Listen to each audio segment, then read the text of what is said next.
सरकारकडून जमा केला जाणार आहे। योजना जी आहे ती महायुतीच्या सरकारची अतिशय महत्त्वाकांक्षी योजना आहे आणि त्याचा एप्रिल महिन्याचा हप्ता सुद्धा लवकरच सर्व माता भगिनींच्या लाडक्या बहिणींच्या खात्यामध्ये वितरित होणार आहे। अनेक महिलांचा नोव्हेंबर, डिसेंबर, जानेवारी नंतर लाभ बंद झालाय, परंतु त्याचं कारण त्यांना समजलेलं नाही।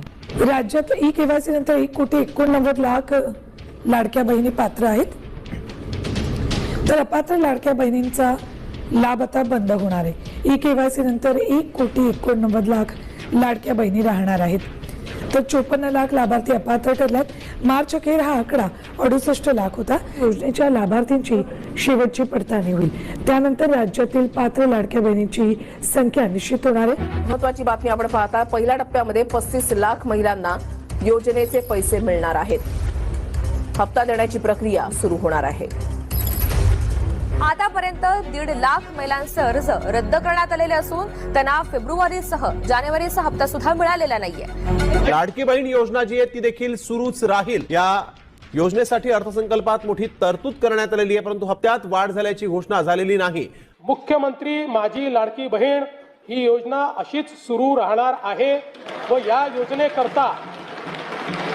योजनेकरता आवश्यक ती भरीव तरतूद करण्यात आलेली आहे। महत्त्वपूर्ण घोषणा ही आदरणीय फडणवीस साहेबांनी केली, ती म्हणजे मुख्यमंत्री माझी लाडकी बहीण ही योजना ही त्या ठिकाणी कायमस्वरूपी अशाच पद्धतीनं सुरू राहील या संदर्भातली त्यांनी घोषणा केली आणि त्यासाठी सुद्धा अधिकाधिक सक्षमपणाने ही योजना पुढच्या कालावधीमध्ये राबवण्यात येईल या दृष्टिकोनातून त्यांच्या मार्गदर्शनाखाली दोन्ही उपमुख्यमंत्री आदरणीय शिंदे साहेब, आदरणीय सुनेत्रा काकी यांच्या मार्गदर्शनाखाली आम्ही पुढच्या कालावधीमध्ये राबवू। 2100च्या बाबतचा जो योग्य वेळी निर्णय आहे तो हे महायुतीचं सरकार घेईल, पण मला आपल्या माध्यमातून सुद्धा सांगायचं आहे की 1500चा लाभ हा लाडक्या बहिणींसाठी अशाच पद्धतीनं सुरू ठेवण्याच्या दृष्टिकोनातून विभाग म्हणून आम्ही त्या ठिकाणी काम करत आहोत। लाडक्या बहिणींसाठी मोठी गुड न्यूज खात्यावरती कधीपर्यंत जमा होईल याबाबतच आपण या हप्ता मिळालेला नाहीये। याबाबत देखील बऱ्याचशा महिलांच्या कमेंट्स आपल्या व्हिडिओवरती आलेल्या आहेत। म्हणजेच काही लाभार्थी अजूनही असे आहेत की ज्यांना अजून सुद्धा मार्च आणि एप्रिल महिन्याचा हप्ता मिळालेला नाही। मित्रांनो, 2 दिवस अगोदर म्हणजे शुक्रवारी या ठिकाणी लाडकी बहीण योजनेअंतर्गत मार्च आणि एप्रिल महिन्याच्या हप्त्याचे वितरण हे झालेले आहे।